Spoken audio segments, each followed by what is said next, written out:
Хуульч шуухай. Төрийн зорилго чиг үүргийн талаар танилцуулгыг нэмжаргал даваа жаргалнаар бэлдэв.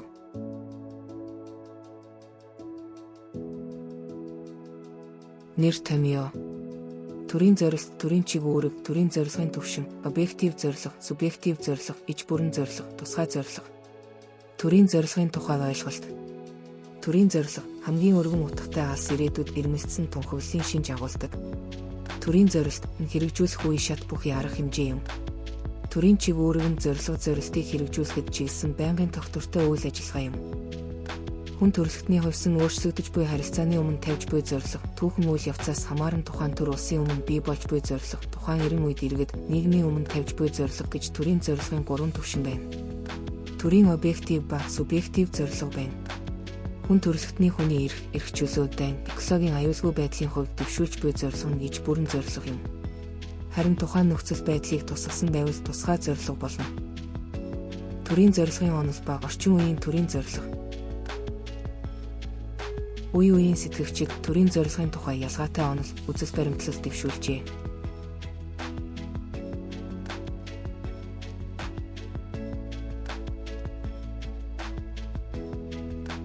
Төрийн туйлын болон харьцангуй зорилгын онолууд байна. Туйлын зорилгын онол нь түгээмэл зорилгын болон хязгаарлалтмал зорилгын чиглэлтэй байна. Түгээмэл зорилгын чиглэл нь аз жаргал, элбэг, баян амьдралыг цогцлуулах болон ёс суртахууны онолоос бүтнэ. Төрийн зорилгын онолуудыг зорилго болон гол үйс санаагаар нь харьцуулав. Эдгээр онолын гол төлөөлөгчид нь Вольф, Бентам, Платон, Гегель, Аристотель, Кант, Шталь, Лок, Иллинек нар билээ. Орчин үеийн төрийн зорилго нь хүн төрөлхтний зорилго ба төрийн үндэсний зорилгоор тодорхойлогдно.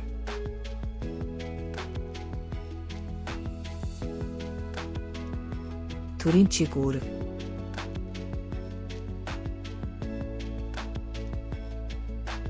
Төрийн чиг үүрэг гэж төрийн зорилтуудыг хэрэгжүүлэхэд чиглэсэн үйл ажиллагааны үндсэн чиглэл юм. Төрийн чиг үүргийн онцлог шинжүүдийг жагсаав.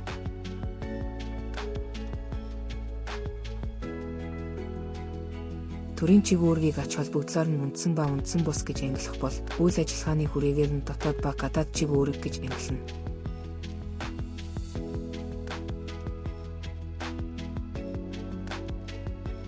Төрийн дотоод чиг үүргийг үйл ажиллагааны салбараар нь нийгмийн, эдийн засгийн, санхүүгийн болон хяналт шалгалтын, улс төр, үзэл сурталын, экологийн, нийгмийн дэг журмыг хангах гэж ангилна. Төрийн нийгмийн чиг үүрэг. Төрийн нийгмийн чиг үүргийн зорилго нь иргэдийнхээ тэгш шударга амьдрах хэвийн нөхцөлийг хангахад оршино.